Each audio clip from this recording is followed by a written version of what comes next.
بسم اللہ الرحمن الرحیم۔ عبادت تین قسم کی ہوتی ہے، ایک بدن سے اور دوسری عبادت مال سے اور تیسری مال اور بدن۔ بدنی عبادت جو ہوتی ہے اس میں نماز، روزہ، نفل، ذکر و اذکار وغیرہ وغیرہ،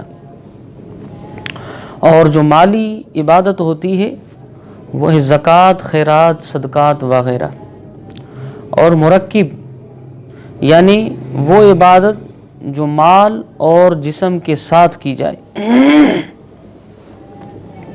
جیسے حج، جہاد، ان دونوں چیزوں میں جسم، مال شامل ہوتا ہے وغیرہ وغیرہ۔ ہمارا یہ عقیدہ ہے کہ عبادت کی تینوں قسمیں کر کے مرنے والے کو اس کا ایصال ثواب کیا جائے تو اس کو ثواب ملتا ہے۔ آگے ایک حدیث پاک ہے، آپ کوٹ کریں، طبرانی شریف کی حدیث ہے۔ میں حدیث پاک کا مفہوم عرض کر رہا ہوں۔ ایک حدیث پاک میں آتا ہے کہ دعا عبادت ہے، الدعاء العبادہ، یہ طبرانی شریف کی حدیث ہے۔ اور دوسری حدیث پاک میں آتا ہے الدعاء مخ العبادہ، دعا عبادت کا مغز ہے۔ قرآن مجید میں سورۃ الحشر ہے، 28واں پارہ ہے، ربنا یا اللہ اغفر لنا، ہماری مغفرت فرما، اخواننا الذین سبقونا بالایمان، اور جو بھائی ہم سے پہلے دنیا سے ان کی بھی بخشش اور مغفرت فرما، ولا تجعل فی قلوبنا غلا للذین آمنوا ربنا انک رؤوف رحیم۔ ایمان والوں کا طریقہ یہ ہے کہ جب دعا کرتے ہیں تو یوں کرتے ہیں، جب عبادت کرتے ہیں تو یوں کرتے ہیں کہ یا اللہ ہماری مغفرت فرما، اور جو بھائی ہم سے پہلے دنیا سے چلا گیا ان کی مغفرت فرما۔ اور قرآن مجید کے سورۃ الابراہیم میں یہ 13واں پارہ ہے، اس میں حضرت ابراہیم علیہ السلام نے دعا مانگی، یہ اللہ کا نبی ہے، وہ فرماتے ہیں ربنا اغفر لی ولوالدی وللمؤمنین یوم یقوم الحساب۔ اللہ کے نبی ابراہیم علیہ السلام دعا کرتے ہیں کہ یا اللہ ہمارے والدین اور سارے مومنوں کی قیامت کے دن تک مغفرت فرما۔ اور تیسرا مقام بھی کوٹ کریں، سورۃ النوح 29واں پارہ، یہاں اللہ کے نبی حضرت نوح علیہ السلام دعا کرتے ہیں کہ اے اللہ میرے والدین اور جو میرے گھر میں داخل ہیں ان سب کی بخشش فرما۔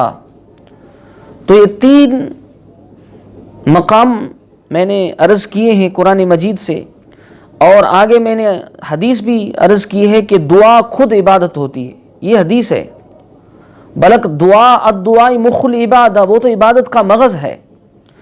اب دیکھیں یہ اللہ کے نبیوں کا طریقہ یہ ہے کہ جب بھی دعا کے لیے، عبادت کے لیے اپنے اللہ کے حضور میں ہاتھ بلند کرتے ہیں کہ اس عبادت کے ذریعے سے جو فوت ہو گئے ہیں ان کو بھی فائدہ پہنچتا ہے، وہ اپنے رب کے حضور میں ان کے لیے بھی بخشش اور مغفرت کی دعا کرتے رہتے ہیں۔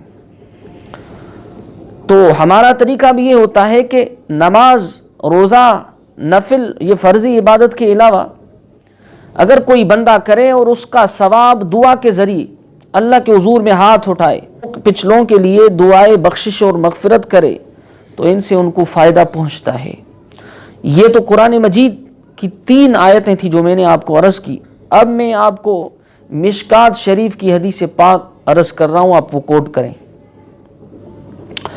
آقا کریم علیہ الصلوۃ والسلام نے فرمایا جب کوئی زندہ آدمی مرنے والوں کے لیے دعا کرتا ہے یا صدقہ کرتا ہے تو اللہ مرنے والوں کو پہاڑوں جتنا ثواب عطا کرتا ہے، اور اللہ کے محبوب کے صحابی تھے حضرت سعد رضی اللہ تعالیٰ عنہ، اس کا عقیدہ بھی سنیں۔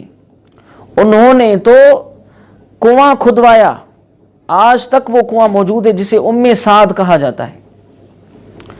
وہ کنواں کھدوایا مسلمانوں کے لیے تاکہ وہ ان سے پانی وغیرہ لے لیں، فائدہ لے لیں، اور اس کا ثواب اپنی ماں کے حوالے کر دیا۔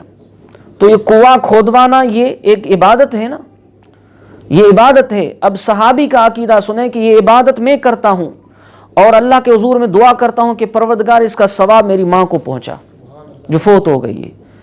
تو یہ طریقہ ایصال ثواب کرنا پچھلوں کے لیے، اپنوں کے لیے، دوستوں کے لیے، یہ اللہ رب العالمین کے اولیاء، انبیاء اور صالحین کا طریقہ ہے۔ آقا کریم علیہ السلام فرماتے ہیں جب آدمی مر جاتا ہے تو اس کے اعمال منقطع ہو جاتے ہیں، لیکن اس کو 3 چیزیں فائدہ دیتی ہے۔ من صدقۃ جاریہ، ایک وہ چیز جو دنیا میں انہوں نے اپنے ہاتھوں سے صدقہ کیا تھا، کہیں مسجد بنوائی تھی، کنواں کھدوایا، پھر وہ فوت ہو گیا، یہ پیچھے رہا، لوگ ان سے فائدہ لیتے رہے، اب وہ تو فوت ہو گیا مگر اس کا ثواب اس کو پہنچتا رہے گا۔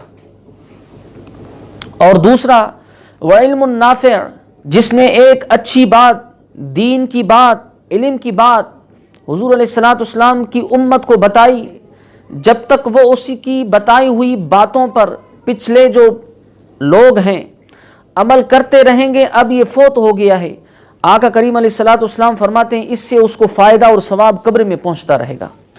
اور تیسری چیز وولد صالح، تو سرکار فرماتے ہیں وولد صالح، پیچھے جو اولاد چھوڑے، نیک دوست چھوڑے، وہ ان کے لیے دعائیں مغفرت کرتے رہے حتیٰ کہ اس نیک اولاد کے ذریعے سے بھی ان کو اللہ تبارک و تعالیٰ فائدہ قبر میں ثواب پہنچاتا رہے گا۔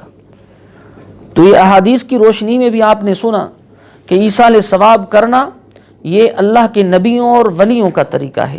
اب کوئی اعتراض کرتا ہے تو وہ صرف اس کی جہالت ہی ہے، بس اس سے آگے ہم کچھ نہیں کر سکتے۔